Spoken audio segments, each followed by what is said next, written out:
नाज़रीन अस्सलाम वालेकुम। नाज़रीन, बात तो हमें करनी है अफ़गानिस्तान के हवाले से, जहाँ एक नई सूरत हाल डेवलप कर रही है। तवक्को की जाती है कि अगले 24 घंटे में अफ़गान तालिबान अपनी एक हुकूमत का ऐलान कर देंगे। लेकिन सबसे पहले कुछ कहना है मुझे कश्मीर के अहम रहनुमा जनाब सैयद अली गिलानी की रहलत पे, जो 3 जनरेशन कश्मीरीज़ की उसके लीडर थे, उन्होंने इंस्पायर किया।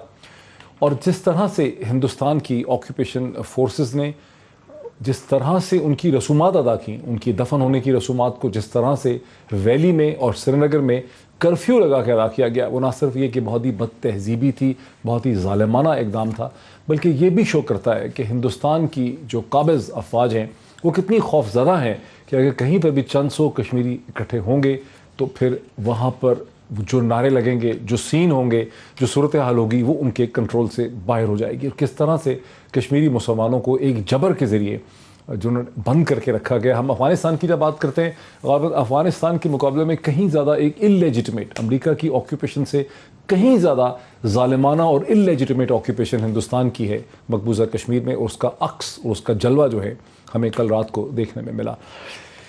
ये तो थी कश्मीर के हवाले से। अब हम आते हैं अफ़गानिस्तान की तरफ। अब से 2 दिन पहले जब अफ़गान तालिबान के स्पोक्स पर्सन जनाब सुहेल शाहीन साहब ने हमें इसी प्रोग्राम में ज्वाइन किया, हमने उनसे सवाल पूछा कि हम सुनते हैं कि हुकूमत आपकी एक बहुत जल्दी कायम हो जाएगी। उन्होंने कहा कि 2 से 3 दिन में इंशाल्लाह हमारी हुकूमत कायम हो जाएगी, और अब 24 घंटे में तवक्को की जाती है कि हुकूमत कायम हो जाएगी। क्या कहना था सुहेल शाहीन साहब का, वो हम सुन लेते हैं।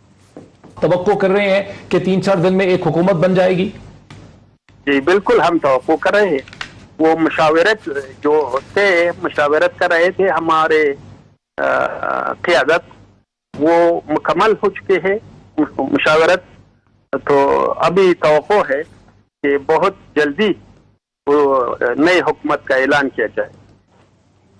ये उनका उस वक्त का कहना था, और मसलसल खबर आ रही है कि जुम्मे के दिन इसी हुकूमत का ऐलान कर दिया जाएगा। इसी हुकूमत के हवाले से बहुत से सवालात जो हैं वो जहनों में हैं। मेरे साथ इस वक्त स्टूडियोज़ में तशरीफ़ रखते हैं पाकिस्तान के प्रोमिनेंट जर्नलिस्ट, यहाँ रेजिडेंट एडिटर डॉन के जनाब फ़हाद हुसैन साहब। Very warm welcome to Fahad. Fahad के साथ ही मेरे साथ आदिल शाहज़ेब मेरे साथ हैं, जर्नलिस्ट हैं, BBC पश्तो के साथ काम कर चुके हैं, वॉइस ऑफ अमेरिका के साथ काम कर चुके हैं, अभी अफ़गानिस्तान का ट्रिप करके वापस आए हैं, वहाँ की ज़ुबान भी बोलते हैं, वहाँ के मामलात से वाकिफ़ हैं, वहाँ की ग्राउंड रियलिटी के बारे में हमें बता सकेंगे। और पाकिस्तान के very warm welcome to Adil. और जनरल गुलाम मुस्तफ़ा, पाकिस्तान के प्रोमिनेंट डिफेंस एनालिस्ट जो है, मुझे एक वीडियो लिंक के जरिए लाहौर से ज्वाइन कर रहे हैं। Once again warm welcome to all my guest.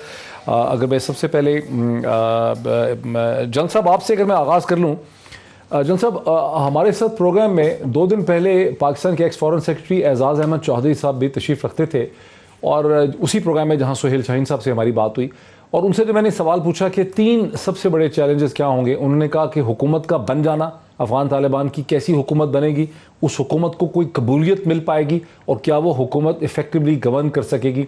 ये इमीडिएट 3 चैलेंजेस हैं, आप क्या कहेंगे? देखिए, मेरी नज़र में हुकूमत बन जाना कोई इतनी बड़ी बात नहीं होगी। मेन इशू ये होगा कि उनको रिकगनाइज कौन कौन करता है और कब करता है और किन शराइत पे करता है, क्योंकि रिकग्निशन ऐसे आसानी से नहीं आएगी इस दफ़ा।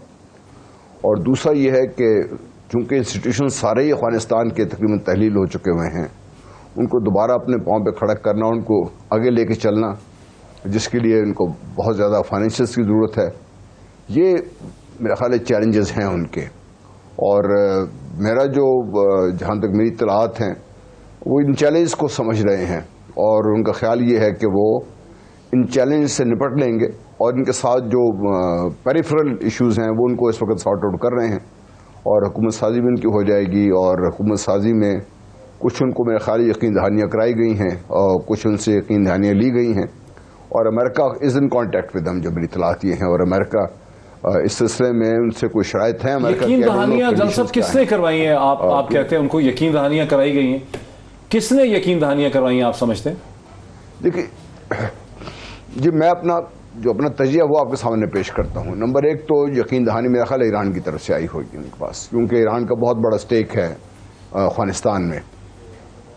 दूसरा बहुत बड़ा जो था तुर्कमेनिस्तान का, ताजिकिस्तान का और उज़्बेकिस्तान का, जहाँ से इत्तलात ये थी कि तुर्कमेनिस्तान की तरफ से या ताजिकिस्तान की तरफ से ये सपोर्ट होगी, और ये जो पंशीर वाले हैं या और जहाँ पे जो लोग हैं उनको जो सपोर्ट दी जाएगी अगर ये अखवान की बात नहीं मानते, तो वो भी एक इशू था। जो मेरा अपना ख्याल ये है कि उनके साथ भी इनकी बातचीत मुस्बत रही है और वो भी शायद अब हाथ उठा लिया है उन्होंने, जो शुरू में ख़तरा था कि ये होगा। मेन इशू होगा कि रशिया किन कंडीशन के साथ अपने मामला तय करता है। उनके सारे रीजन में in the north of Afghanistan, वहाँ पे the major player is Russia, no doubt about that. उनके साथ कैसे ये होती है वो एक इशू होगा। और यहाँ पे मेरे ख्याल चाइना का जो रशिया के साथ जो उनके ताल्लुकात हैं, जितनी स्ट्रेंथ इनकी है ताल्लुकात की, दैट विल कम हैंडी। ये मेरा अपने जहन में अपना ये है। ठीक है। पाकिस्तान इस वक्त मैं बिल्कुल सही। मैं एक और भी जी हाँ, मैं फिर आता हूं आपकी तरफ। मैं एक और भी इशू आपसे समझना चाहूंगा जो प्योरली मिलिट्री है, बिकॉज पंजशेर के हवाले से जो नेगोशिएशंस थी वो बार बार कोलैप्स हुई हैं और वहाँ पे अब एक जंग की सी सूरत हाल है। वो भी मैं समझ चाहूँगा जॉन साहब से कि कितनी सीरियस है। आदिल शाह साहब, चूँकि आप आए हैं वापस अफगानिस्तान से, आप किस हद तक एग्री करते हैं कि जो 3 चैलेंजेस है, हुकूमत बन जाना, इसकी रिकग्निशन होना और इसका गवर्न कर सकना? देखिए, मैं जॉन साहब से एग्री भी हूँ, उसमें ऐड मैं करूँगा looking at the ground realities और तालिबान की जो वहाँ काबुल में लीडरशिप बैठी हुई है उनके साथ इंटरेक्शन के बेसिस पे।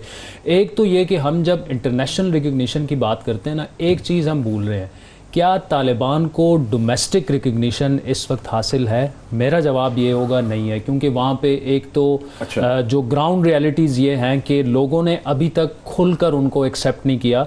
वेट एंड सी की पॉलिसी है। देखते हैं कि अभी तक जो तालिबान के फुट सोल्जर का कॉन्डक्ट रहा है वो कोई ज़्यादा अच्छा नहीं रहा। उनकी जो टॉप टियर लीडरशिप है वो जो प्रेस कॉन्फ्रेंसेज में कह रही है वो नीचे तक वो चीज़ रिफ्लेक्ट नहीं हो रही। तो डोमेस्टिक रिकग्निशन एक बात। अच्छा, डोमेस्टिक रिकग्निशन में अब चूंकि तालिबान भी तो किसी तबका फिक्र को रिप्रेजेंट करते हैं, ये भी एक फोर्स है, सिर्फ 80,000 लोग नहीं है। इनको किसकी सपोर्ट हासिल है और वो कौन सी अवाम है जो इनको देख रही है बड़ी शक से? देखें, इनको एक तो ज़ाहिरी बात है, ये मेजॉरिटी इनकी जो है वो कंदहार से है, एक उसमें पश्तून एलिमेंट भी आ जाता है।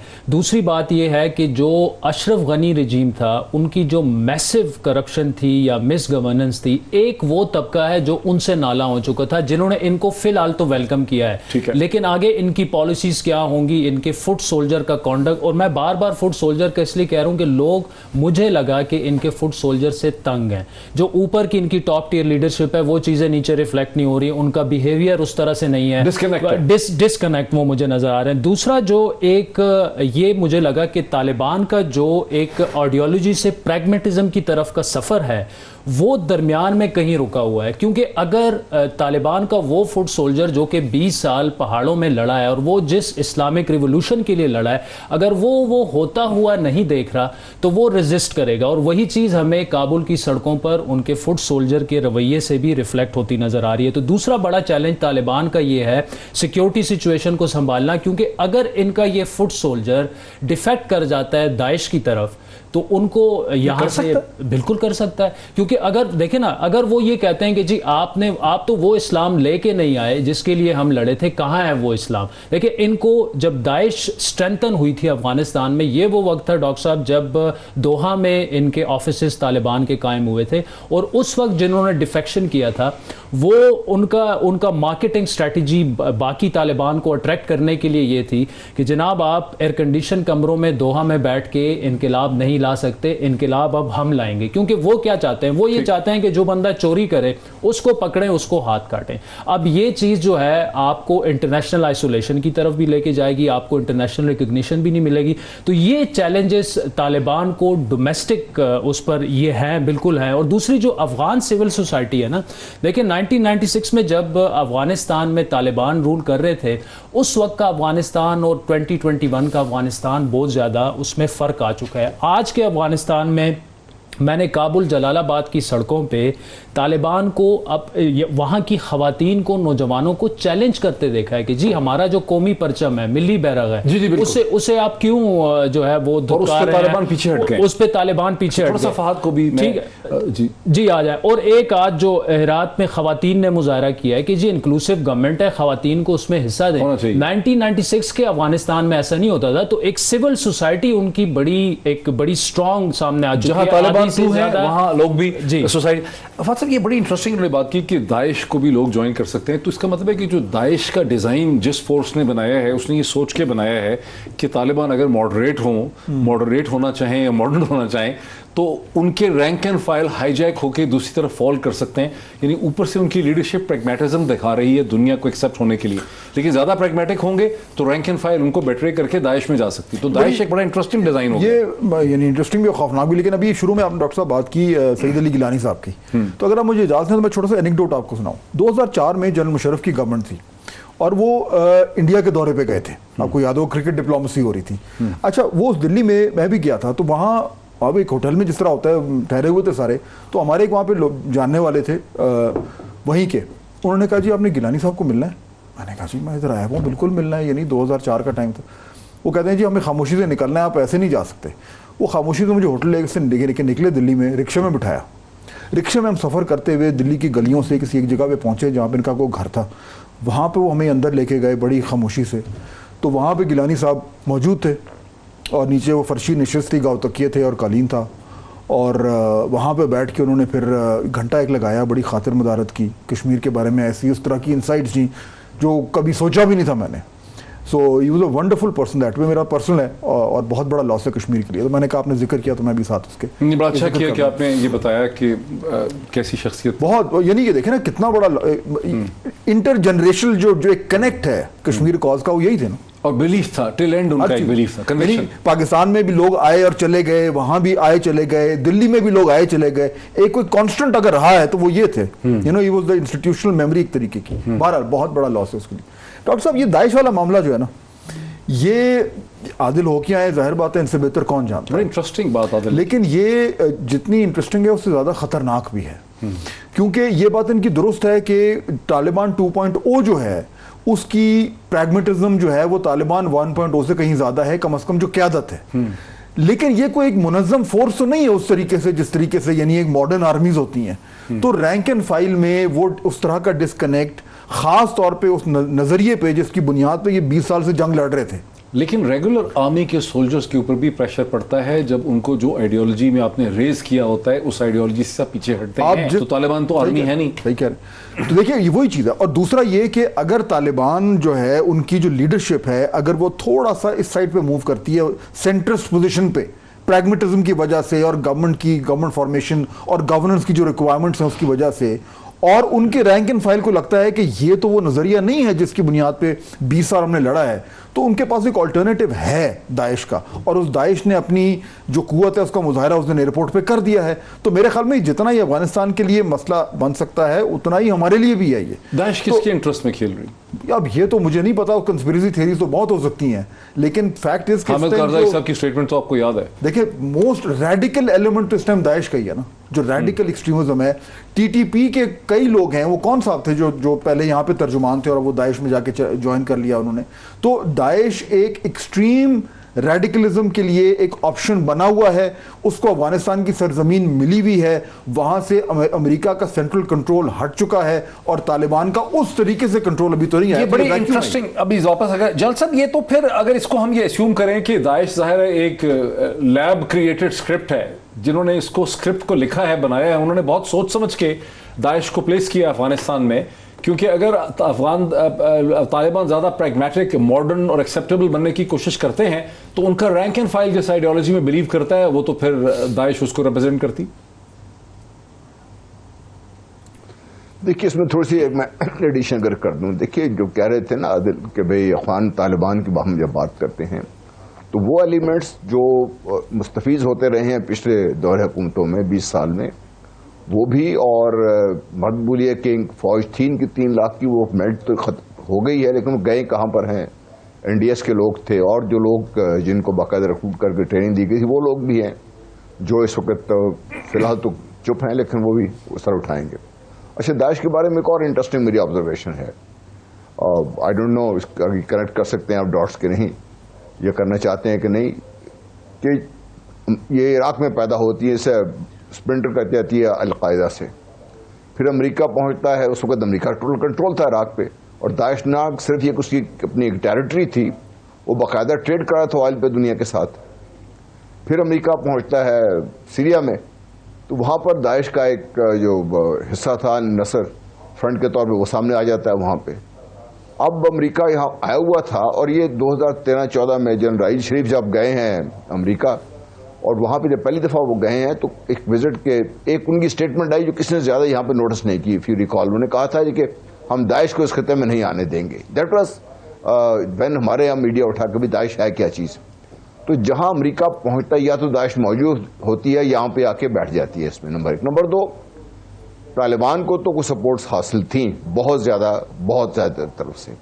दाइश को फाइनेंशियली और जो मटेरियली कौन और सपोर्ट कर रहा है इसको, कौन से ऐसे लोग हैं जो अफगानिस्तान को दाइश को इस्तेमाल करके अफगानिस्तान के साथ करना क्या चाहते हैं, क्यों करना चाहते हैं, ये बात समझने की है। और तीसरी चीज़ ये है, देखिए हम आइडियोलॉजी की बात कर रहे हैं, सब कुछ बिल्कुल ठीक बात कर रहे हैं। तालिबान की सोच और दाइश की सोच में एक बड़ा मेजर फ़र्क ये है कि तालिबान इसका जो एजेंडा है वो अफगानिस्तान ड्रिवन है। उनका अफगानिस्तान से बाहर इस वक्त कोई अब तक तो कम से कम कोई ऐसी चीज़ सामने नहीं आई। दाइश का एक जो सोच है जिसकी अब ये तर्जुमानी कर रही है वो एक इंटरनेशनलिज्म पे या पैन इस्लामिज्म पे की बात करके जा रहे हैं। तो इनका कनेक्ट उस लिहाज से तो हो सकता है कि हायर जो गन फॉर हायर हैं वो चले जाएंगे उनके पास, लेकिन in this sense that the Taliban defecting to them because of ideology, I don't think so, क्योंकि सोच में फ़र्क है। एक चीज़ और जो हमें भी याद रखनी चाहिए कि जो फुट सोल्जर है ये भी कहीं से तो आया है ना, इसने भी तो सफ़र किया है ना सारा। क्या ये तैयार है to continue to that kind of a thing. और फाइनली जो मैं फॉर एंड दिस कि जो लीडरशिप की हम बात कर रहे हैं, क्या इनका इतना डिस्कनेक्ट है इन लोगों के साथ। ये वो लोग हैं जिन्होंने मार खाई हुई है, जो ग्वाटानामा का भी सफ़र कर चुके हैं, वहाँ भी उन्होंने नुकसान उठाया है, यहाँ भी मार खा चुके हैं वो लोग। तो ये इतना डिस्कनेक्टेड नहीं है कि जिससे हमें ये खतरा हो कि वो हो जाएगा। लेकिन अफगानिस्तान की जो ट्रबल्स हैं they have not yet started as I think frankly, and उसके साथ पाकिस्तान को विलम्ब कर लें आप। अच्छा, आप जरा रोके आदिल शाह साहब, क्विकली आप क्या समझते हैं कि आखिर जो दाइश है इसका जो पूरा स्ट्रक्चर है ये किसके इंटरेस्ट को सर्व कर रहा है स्ट्रेटेजिकली अफगानिस्तान? देखें इस वक्त तो डॉक्टर साहब एक स्ट्रेटेजिकली स्पीकिंग एक वैक्यूम अफगानिस्तान में पैदा हो गया जो तालिबान उस तरह से फिल नहीं कर सकते। अमेरिका का निकलना उससे पूरी की पूरी एक स्टेट कोलैप्स हो चुकी है अफगानिस्तान में। देखिए रशिया अब नहीं आएगा, पाकिस्तान नहीं जा सकता, चाइना नहीं आएगा। वो वैक्यूम किसने फिल करना है? वो वैक्यूम इस वक्त ज़्यादा चांसेस इसी के हैं कि जो बाकी एक्सट्रीम एलिमेंट्स हैं वो आगे आके वो फिल करेंगे। अब अमेरिका ने अपने आप को रीपोजिशन कर लिया। यहाँ पे बैठ के हम कह रहे हैं ना कि अमेरिका शिकस्त खा गया है, ह्यूमिलेशन उसको हो गई है, वो तो हो गई है। उसको वो पीछे फेंक के इस वक्त वो रीपोजिशन हो गए हैं और वो कुछ भी करवा सकते हैं और कर सकते हैं अफगानिस्तान में इन प्रॉक्सी के जरिए। के पीछे अमेरिका है? मैं ये नहीं कह रहा कि उनके पीछे है, लेकिन अगर वो चाहते हैं कि अफगानिस्तान में डिस्टेबिलिटी बरकरार रहे तो दाइश उसका उनके पास बड़ा अच्छा ऑप्शन है, उनको फंड भी करेंगे। और दूसरा देखें पंजशेर में जो सिचुएशन डेवलप हो रही है ना, अगर अमरुल्ला साले और दाइश का नेक्सस एक डेवलप हो जाता है, अमरुल्ला साले अजीबोगरीब नेक्सस होगा वो देखिए ना, एक नहीं उसको कैसे सेल करेंगे नहीं, लेकिन इस बात के भी तो सबूत काफी अब सामने आ चुके हैं कि एनडीएस और दाइश के भी आपस में राब्ते थे। अमरुल्ला साले एक्सप्लॉइट करता रहा है दाइश को तालिबान के खिलाफ। अहमद करज़ई ने तो वो अब दोबारा से क्यों नहीं हो सकता? अब तो हालात ऐसे बन चुके हैं। बहुत ही इंटरेस्टिंग है। और इस पे एक इंटरेस्टिंग दूसरा मैं आपको ऐड करूंगा, टीटीपी जितना अफगान तालिबान पे यहाँ से स्टेटमेंट्स हम डाल के उनको प्रेशराइज कर रहे हैं, टीटीपी का वहां पे 5,000-5,500 का सोल्जर मैं आपसे शुरू करता हूं। मुझे एक ब्रेक ले ले, एक ब्रेक के बाद बहुत ही इंटरेस्टिंग चीज है इसमें, टीटीपी का भी एलिमेंट है, दाइश का भी एलिमेंट है, इस पर बात करते हैं ब्रेक के बाद। नाज़रीन वेलकम बैक। इससे पहले कि मैं जल साहब की तरफ चलूं, पंजशेर के मामले को समझने के लिए आप अपनी बात मुकम्मल कर लें आदिल शाह साहब। मैं डॉक्टर साहब ये कह रहा था, एक तो टीटीपी का जो मामला है, देखें एक तो यूएन की जो रिपोर्ट आई थी जुलाई में, 16 जुलाई थी मेरा ख्याल है, कि 5,000 से 5,500 का वहाँ पे टीटीपी की तादाद है अफगानिस्तान में। अब देखें ये लोग जो हैं ये अमेरिकन के खिलाफ तालिबान, अफगान तालिबान के शाना बशाना लड़े हैं। और इस वक्त जो सिचुएशन है वो ये है कि हमारे आने से तकरीबन एक दिन पहले अफगानिस्तान के काफ़ी सारे मदरसास जो थे, एक नोटिफिकेशन आया, वो बंद हुए क्योंकि मैन पावर का इशू है अफगान तालिबान को भी, ठीक है। अब वो लोग जो हैं ज़्यादा चांसेस इसी बात के हैं कि वो लोग सेटअप में शामिल होके, हो सकता है नीचे लेवल पर वो अफगान तालिबान का हाथ भी बटा रहे हैं, वो सारी चीज़ें कर रहे हैं। और मेरी जो वहाँ पर एक सीनियर ऑफिशियल से, तालिबान ऑफिशियल से बात हुई थी, उन्होंने कहा था कि कीजिए, आप मुझे कोट नहीं कर सकते। मैंने कहा था यार ये बहुत बड़ा इशू है टीटीपी का, देखिए स्पिल ओवर हमें नज़र आ रहा है, आइडियोलॉजिकली तो बाद में होगा, ऑपरेशनली देखें आप जो एक्स फाटा है उसमें जिस तरह से ये वाक़यात उसमें इजाफा हो रहा है। तो उन्होंने कहा था कि अगर अमेरिका 20 साल लड़ने के बाद हमसे मुआहदा कर सकता है तो पाकिस्तान क्यों उनसे मुआहदा। अब यहीं रुके जलसन, ये हमारे पॉइंट ऑफ व्यू से तो बड़ी तशवीशनाक बात है, बिकॉज हमारे यहाँ तो एक बड़ी पॉपुलर ओपिनियन है कि टीटीपी और अफगान तालिबान एक नहीं है, लेकिन अगर टीटीपी के रैंक एंड फाइल और अफगान तालिबान इकट्ठे मिलकर स्ट्रगल करते रहे हैं, वो इस वक्त उनके लिए एक ह्यूमन रिसोर्स उनको प्रोवाइड कर रहे हैं, तो फिर हमारे लिए तो ये बड़ी खतरे की घंटी। देखिए, पाकिस्तान की तो रेड लाइन है ये, इसमें तो कोई शक नहीं है। और जब अमेरिका की और तालिबान की हम बात करते हैं, वो एनवायरनमेंट, उनकी एनवायरनमेंट कुछ और है, पाकिस्तान की एनवायरनमेंट टोटली डिफरेंट है। देखिए, जो पाकिस्तान का जो आम आदमी है स्ट्रीट में, उसके जहन में जो चीज़ें हैं, आप उनको चीज़ों को मिटा नहीं सकते। और ये एक मेरा ख्याल है इस पे ही एक कम अज़ कम पाकिस्तान में अगर चंद चीज़ों पर इतफाक़ है नेशनल लेवल पर, इस पर इतफाक़ है कि टीटीपी के साथ किसी किस्म की जो डीलिंग है, दैट विल, जो भी करेगा उसके साथ वो खुद भी नुकसान उठाएगा और पाकिस्तान भी नुकसान उठाएगा। ये सांप है, सांप का दूध पिला नहीं सकते इसको। तो ये तो एक बड़ा मेरे जहन में तो बड़ा क्लियर है। और तालिबान के लिए देखिए, तालिबान अपने लिए बहुत बड़ी मुसीबत खड़ी कर लेंगे अगर वो इन लोगों को इस्तेमाल करते हैं, क्योंकि ये लोग टीटीपी जो है तालिबान के साथ किसी हद तक इनका एक लेवल में कॉपरेशन जरूर रहा है, लेकिन इनको भी तो कोई वहां पर खड़ा कर रहा था ना, कोई सपोर्ट कर रहा था, फंड कर रहा था इनको भी कोई। तो क्या ये लोग उनमें तालिबान एंटी तालिबान उसमें शामिल नहीं हो सकते इनके? ये बड़ा चांस है इसका भी आपस में। तो तालिबान ने हर कदम पे जिनको भी साथ मिलाना है बहुत सोच समझ के मिलाना है।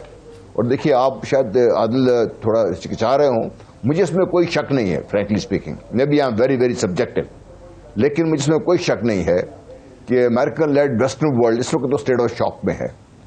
उनका जो एक बहुत बड़ा हथियार था जो उनके जहन में था कि they can over power everything with power that they have and power of the gun, that has failed. लेकिन उसका यह मतलब नहीं कि अमेरिका सच फेल हो गया है, अमेरिका के इंटरेस्ट हैं यहाँ पे। तो अफगानिस्तान को और पाकिस्तान को, इस खित्ते को डिस्टेबलाइज करने के लिए तमाम जो इंस्ट्रूमेंट्स की हम बात कर रहे हैं, चाहे दाइश की हम बात कर रहे हैं या टीडीपी की बात कर रहे हैं, नाम मुख्तलिफ हो सकते हैं, बेसिकली इनकी लोग वही हैं, they are guns for hire. कोई इनकी वो आइडियोलॉजिकल बेस नहीं है जिस तरीके से अफगानिस्तान में तालिबान ने एंजॉय की है। तो ये लोग किसी वक्त भी किसी तरफ उनको चलाया जा सकता है, बिकॉज इस वक्त ये भी in the wilderness and they are also looking for the target.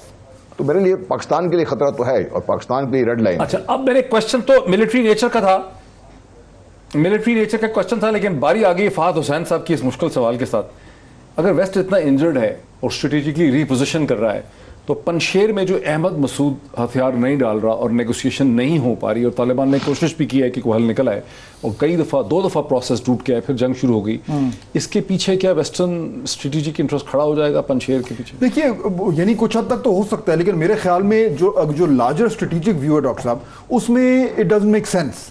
क्योंकि जो पंशेर की पोजीशन थी 80 की दिहाई में या उसके बाद, वो डिफरेंट थी। ये तो सराउंडेड है, उनके पास तो सप्लाई लाइंस खुली हुई थी ताजिकिस्तान तक, फिर एक उनको बाहर से फ्रांस से यूरोप से एड आ रही थी और पूरा एक रेजिस्टेंस मूवमेंट खड़ी हुई थी। यहाँ तो ऐसा कुछ नहीं है, और यहाँ तो अब जो है वो इनके पास कोई चांस तो है नहीं। यानी मैक्सिमम क्या होगा कि तालिबान जो है उन पर चढ़ दौड़ेंगे। वो मेरे ख्याल में चाह रहे हैं कि जी इस कॉन्फ्लिक्ट को मजीद और ज़्यादा हवा ना दी जाए। तो मेरे ख्याल में वो कंपैरिजन तो ठीक नहीं है। ये मामला रिजॉल्व हो जाएगा।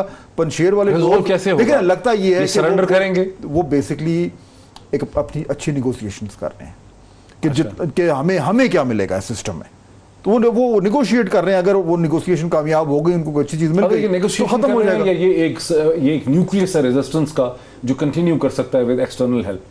ये अहमद वली मसूद जब यहाँ आए थे, उनसे बड़ी तफसीली इस पर मेरी गुफ्तगू थी, और उस वक्त अहमद मसूद ने ये बाकायदा एक रेजिस्टेंस शुरू नहीं होती, उन्होंने बड़ा इंटरेस्टिंग जवाब दिया था। उन्होंने कहा था कि अगर तालिबान इंक्लूसिव, जो वाकई इंक्लूसिव एक गवर्नमेंट है जिसमें सबका हिस्सा हो, उसका ऐलान करते हैं तो अहमद मसूद के समेत कोई भी रेजिस्ट नहीं करेगा। लेकिन अगर ऐसा नहीं होता तो सिर्फ अहमद मसूद नहीं, हम सारे रेजिस्ट करेंगे। अब तालिबान के लिए इंक्लूसिव गवर्नमेंट का मतलब क्या है, जो मैं एक हफ्ते से कह रहा हूं कि उज़्बक तालिबान, हज़ारा तालिबान, पंशेरी तालिबान जितने भी हैं, और पश्तून तालिबान। अगर इंक्लूसिव गवर्नमेंट सिर्फ तालिबान पर ही मुश्तमिल हो, जो कि वो बार बार कह रहे हैं, ऑफ द रिकॉर्ड भी कह रहे हैं, ऑन द रिकॉर्ड भी कह रहे हैं, तो फिर रेजिस्टेंस होगी, पंशेर से भी कौन होगी। कह रहे हैं? वो ये कह रहे हैं कि उनकी जो इंक्लूसिव गवर्नमेंट होगी उसमें सिर्फ तालिबान होंगे। नहीं, उनमें देखिए वो ये कह रहे हैं कि 20 सालों में जो लोग गवर्नमेंट में शामिल थे, अब तालिबान के अलावा तकरीबन सारे पॉलिटिकल स्टेक होल्डर्स किसी न किसी मौके पर, उसमें चाहे करजई साहब गवर्नमेंट में नहीं हो सकते, वो गवर्नमेंट में नहीं हो सकते। ये इमरान खान वाली कहानी हो गई है, मतलब कैसे उनको शामिल करें, के साथ कैसे बैठो। तो देखिए ये बड़ी क्लैरिटी मौजूद है इस पर तालिबान में कि इंक्लूसिव गवर्नमेंट का उनके लिए मतलब क्या लेकिन है। उससे फिर बहुत सारी फॉल्ट लाइन्स खुल जाएंगी अगर ऐसे ही होता है। तो फिर सिर्फ पंशेर वाली नहीं, फिर तो जो तमाम वो लोग हैं जो पिछली हुकूमतों में रहे, वो एक अलग फॉल्ट लाइन खुल जाएगी फिर। अच्छा जलाल साहब, आपको क्या लगता है कि ये पंशेर का जो कॉन्फ्लिक्ट है ये खत्म हो जाएगा,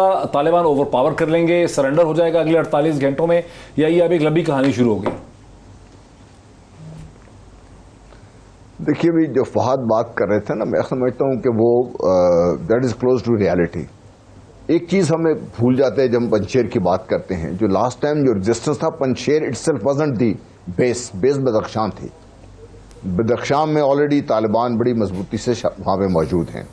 तालिबान ने इनकी जो सप्लाई लाइन्स थी, जहां पे जो पिछली दफा इनको मिल रही थी, जहां से आ रहा था सारा कुछ, ताजिकिस्तान, उसको इन्होंने पहले काट के रख दिया था। उसको नेगोशिएशन हो रही थी, इनका ख्याल ये था कि भाई थोड़ा लड़ेंगे, अपनी बात मनवा लेंगे, लेकिन तालिबान इस बात पे मुस्तर हैं। और जो लेटेस्ट रिपोर्ट्स आई हैं कि the major offensive has been, major attack जो आया है पंशेर में, वो बदख्शां की तरफ से आया है। और कुछ 6-7 ऐसी इंपॉर्टेंट जो हिल टॉप्स हैं उन पर तालिबान ने कब्जा कर चुके हुए हैं। वो जो पुराना ये था कि वैली में सक करके मारते, तो तालिबान उससे ज़्यादा इस गेम को अच्छी तरह समझते हैं। ये रेजिस्टेंस ज़्यादा चलेगा नहीं। और तालिबान में अपना ख्याल ये कि गलती करेंगे वो तो खैर बात की बात है, लेकिन ये कि तालिबान इस वक्त, ये जो पिछले दफा जो वाकई प्रोग्राम में मैंने बात की थी, उसको मैंने कहा था कि तालिबान इस पंशेर एक जो कॉन्सेप्ट है ना, it's not as such for the people. एक पंशेर को जो कॉन्सेप्ट दुनिया ने एक बड़ा सिंबल ऑफ क्या कहते हैं रेजिस्टेंस वगैरह बना के खड़ा किया हुआ है, तालिबान उसको खत्म करना चाहते हैं और करना चाहिए, उनको कर देना चाहिए। लोगों तो इंशाअल्लाह जो है वो मिल जाएंगे। लोगों की वैली में जो इतलात हैं, वैली में लोग बहुत तंग पड़े हुए हैं, उनको तो अभी खाने का भी मसला है, उनके जो बाकी इश्यूज है। लेकिन जल साहब, ये जो पंशेर का रोमांटिसाइज कॉन्सेप्ट बना है मगरब की दुनिया में, ये रोमांटिक कॉन्सेप्ट तो बना कि अहमद शाह मसूद जो थे वो सोवियत एरा में जो सोवियत फोर्सेस थी वो पंशेर वैली को ना ले सकी। उस वक्त तो सेंट्रल एशियन रिपब्लिक से कोई उनको बैक पे रोड या लिंक नहीं मिल सकता था। उसको कैसे हम मिलिटरीली एक्सप्लेन करें कि अहमद शाह मसूद ने सोवियत फोर्सेस को पंशेर नहीं लेने दिया? उस वक्त तो जाहिर है ताजिकिस्तान से ये कहीं से मदद नहीं आ सकती थी। देखिए मेन जो बता रहा हूं ना, मेन बदख्शां था। पंशेर ऐसा was not the base of resistance की हम बात कर रहे हैं, बदख्शां था इस तरफ, उस तरह याद रखिए आप इसको।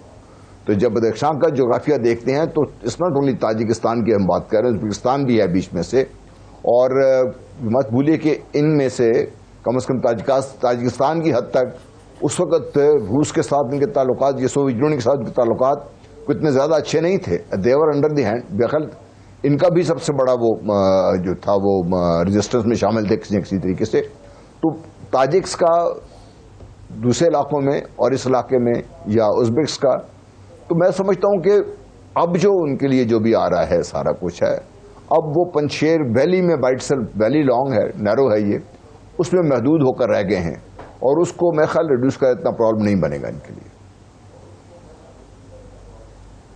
उसका प्रॉब्लम नहीं बनेगा। आदिल, आपको क्या लग रहा है कि ये मसला खत्म हो जाएगा अगले 48-72 घंटों में? नहीं नहीं नहीं, मेरे ख्याल में अगर तो लड़ाई छिड़ जाती है, छिड़ी हुई है ना, वो ज्यादा अरसे इसलिए चलेगी। लड़ाई हो रही है, लड़ाई हो रही है। अमरुल्लाह साले को साइड पे कर दें। अमरुल्लाह साले तो लड़ाई तो हो रही है, लड़ाई, लेकिन उस अभी तक फुल फ्लैज एंटर नहीं हुई पंशेर में तालिबान की जो फोर्सेज हैं। अभी तो वो बिल्कुल पंशेर के जो दरवाजे हैं या मेन शाहराह है उसी जगह पर वो लड़ रहे हैं। और नॉर्दर्न अलायंस जो साबिका था, अभी उन्होंने उसका नाम चेंज कर दिया। वो ये क्लेम तो कह रहा है कि अफगान नेशनल आर्मी लड़ रही है। हाँ, CNN पंशेर को कहता है अफगान नेशनल आर्मी। उनके काफी सारे लोग वहां गए भी हैं। अच्छा। पंशेर में इस वक्त जो मौजूद है, अमरुल्लाह साले के साथ जो गए हैं, तो उनका फ्रंट तो ये क्लेम कर रहा है कि जी हमने अभी तक एंटर नहीं होने दिया तालिबान को, लेकिन तालिबान अदरवाइज क्लेम कर रहे हैं। उस वक्त देखिए उनके पास 10 से 12 हज़ार फाइटर्स मौजूद हैं। अहमद शाह मसूद की लेगेसी को जो अभी तक प्रोटेक्ट करते आए हैं और जो उनका दावा ये है कि ये नाकाबिल शिकस्त रहा है अहमद शाह मसूद, तो अहमद मसूद भी नाकाबिल शिकस्त रहेगा। लेकिन जो इनके पॉलिटिकल फेस हैं जो मसूद फैमिली के, अहमद वली मसूद, अहमद ज़िया मसूद, वो इस्लामाबाद में यहाँ पे उनकी मुलाकातें वगैरह जी, अहमद ज़िया मसूद को तो ये ख्याल था कि पंजशेर जो है वो एक्सेप्ट नहीं करेगा अमरुल्लाह साले को।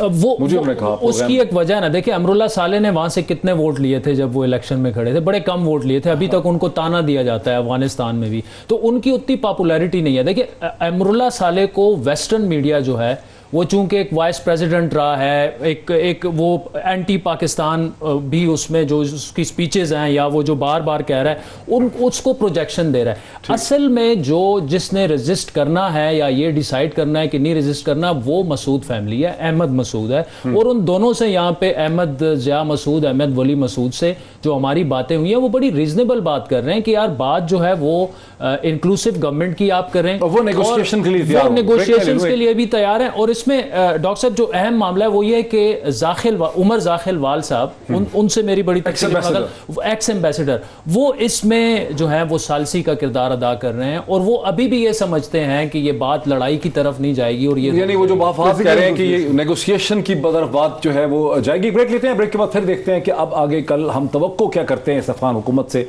जो हमारे सामने आने वाली है कल के दिन आफ्टर द ब्रेक। नाज़रीन वेलकम बैक। इस प्रोग्राम के आखिरी हिस्से में इस इंपॉर्टेंट सवाल ये उठाते हैं कि तालिबान की एक हुकूमत तो कल उम्मीद है कायम हो जाएगी, अब पाकिस्तान के लिए क्या चैलेंजेस? अब तक तो हमने डिस्कशन किया कि अफगानिस्तान और तालिबान के लिए क्या चैलेंज है। जल साहब, पाकिस्तान के 3 बड़े चैलेंजेस क्या हैं? बिकॉज हम पे ये इल्ज़ाम भी है, ब्लेम भी है, हम कुछ भी कहें कि भाई तालिबान को हम लेकर आए हैं, हमने इनको सपोर्ट किया है, दुनिया वहाँ से विड्रॉ कर गई है, डिप्लोमेटिक ताल्लुकात इस वक्त सीवियर तो नहीं किए लेकिन कोई प्रेजेंस नहीं है किसी मुल्क की, तो हमारे लिए क्या चैलेंजेस? देखिए भाई, पाकिस्तान का सबसे बड़ा चैलेंज तो ये है कि ये जो पाकिस्तान की इंटरनल सिक्योरिटी है हम उसको स्टेबलाइज रखें और पाकिस्तान में इस किस्म का कोई वाक़या ना हो जिससे जो ये तासुर है कि पाकिस्तान को अनस्टेबल करने की कोशिश की जा रही है वो मजबूत हो रहा, वहाँ यहाँ भी बेचैनी फैले। दूसरा, TTP की मैंने बात आपसे पहले कर दी। सबसे बड़ा चैलेंज इस वक्त ये है कि जो भी अफगानिस्तान में होगा, कल होगा, परसों होगा, या इसके बाद जो कुछ भी होगा वो क्या होगा और उसके फॉलोअर्स क्या होंगे, पाकिस्तान को हैंडल कैसे करेगा। जो अभी देख रहे हैं आप, एक ह्यूमैनिटेरियन क्राइसिस वहाँ पे डेवलप हो रहा है।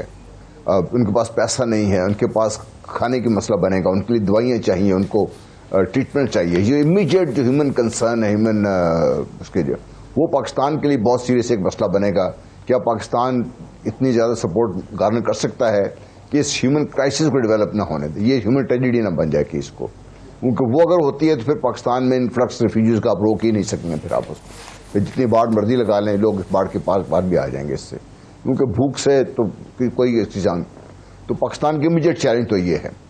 फिर ये कि जो अफगानिस्तान की रिकग्निशन है वो बाय इटसेल्फ हम क्या तो देते हैं कि पाकिस्तान को रिकग्नाइज कर लेना चाहिए, लेकिन इसके बड़े इम्प्लीकेशन है साथ। क्या रीजनल की बाकी जो मुल्क हैं उनकी अप्रोच और पाकिस्तान की अप्रोच में अगर एक तो इकसानियत है, giving credit for difference of opinion जो भी होता है, क्या we can come to consensus? क्या रशिया एंड चाइना मिलके इस रीजन में जो लोग हैं उनको कन्विंस कर ले हैं उन्होंने कि let's recognise Taliban, let's recognise this government जो भी है, अफगानिस्तान को स्टेबल रखें। अफगानिस्तान को एक जो स्टेट है इसकी, इस स्टेट को बिल्कुल ना तोड़ना है, क्योंकि ये बहुत बात हो चुकी है कि अफगानिस्तान को बैकनाइज कर दें, शायद उससे हालात बेहतर हो जाएं। बैकनाइज करने से जहां जाएंगे लोग वहां। इस पे एक बहुत बड़ा सवाल ये होगा ना कि पाकिस्तान का जो टेस्ट है, पाकिस्तान ने जो टेस्ट प्लेस किया था अफगानिस्तान पे रिकग्निशन के लिए, वो ये है कि वो इंक्लूसिव गवर्नमेंट का हम इंतजार कर रहे हैं, एक ऐसी इंक्लूसिव गवर्नमेंट जिसकी खदोखाल को देखना चाहते हैं। अब क्या अफगान तालिबान कल के दिन में ऐसी एक हुकूमत रख सकेंगे टेबल के ऊपर जिसे पाकिस्तान और बाकी ममालिक तस्लीम कर पाएंगे?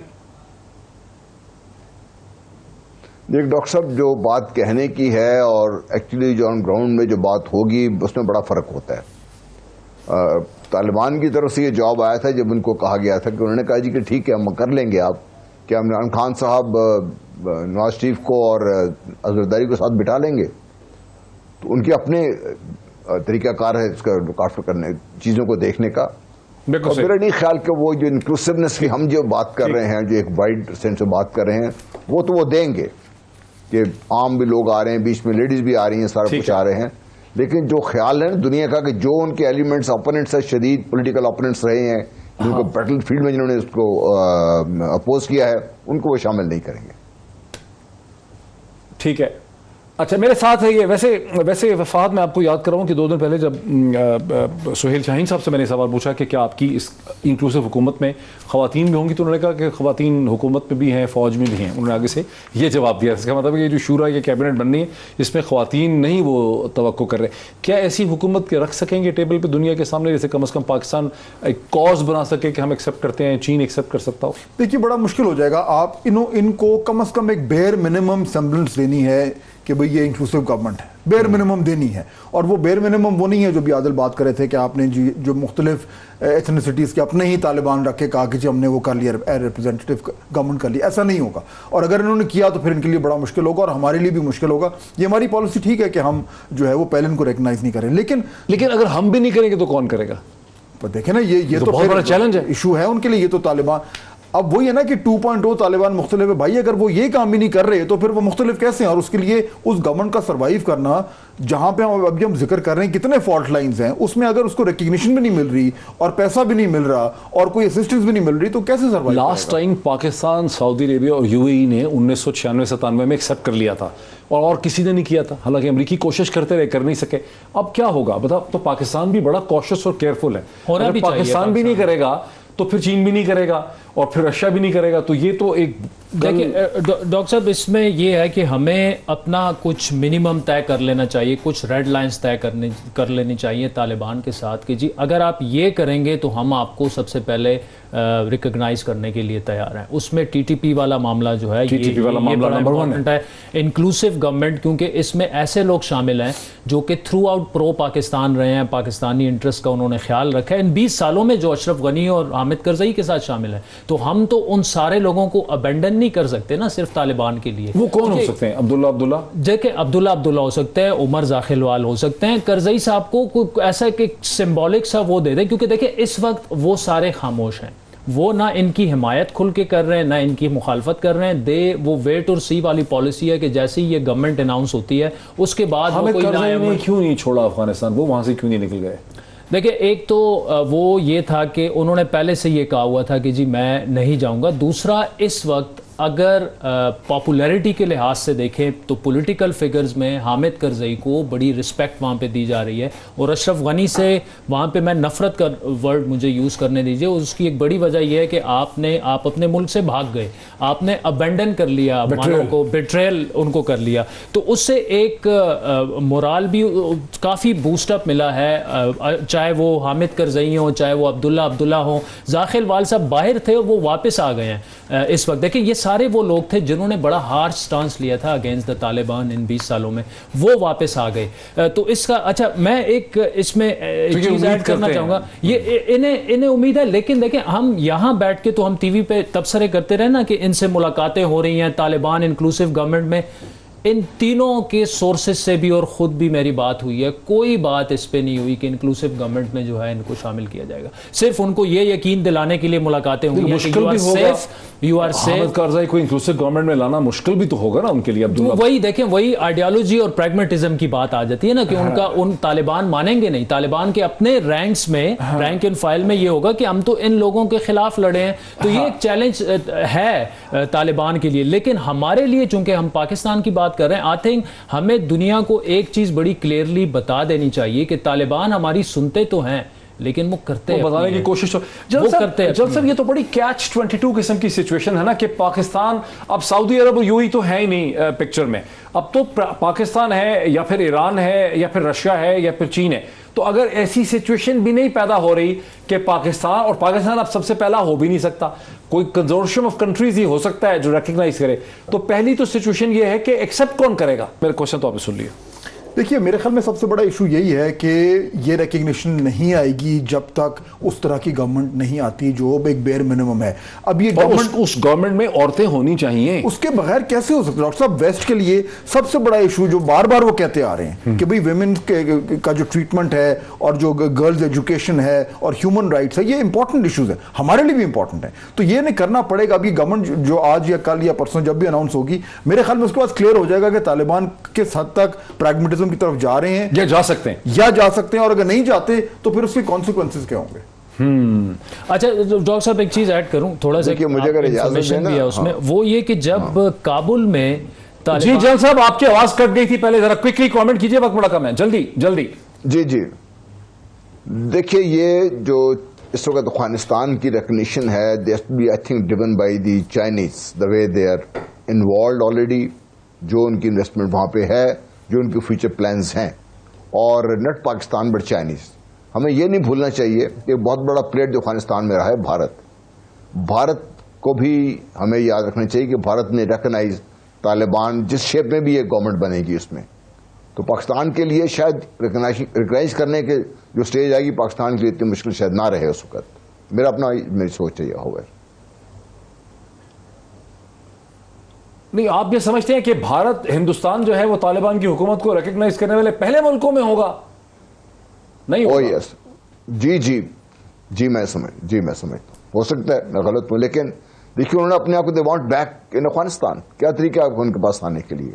अभी तो रशिया को कोशिश कर रहे हैं, रशिया के थ्रू बातचीत हो जाए तो कैसे होगी वेरी बातचीत? इंटरेस्टिंग कैसे कमेंट, उनको वक्त मेरा मानेंगे? बिल्कुल खत्म हो गया। जान साहब इंतहाई प्रोवोकेटिव बात कर दी है कि भारत के पास जो री एंट्री का एक बहुत बड़ी चीज हो सकती है कि वो अफगान तालिबान की हुकूमत को एक्सेप्ट करने वाले पहले ममालिक में हो, और ये ट्रम्प कार्ड हो सकता है, पूरी बहुत बड़ी चेस गेम हो सकती है। आज इतना ही, फिर आपसे मुलाकात होती है, बहुत शुक्रिया।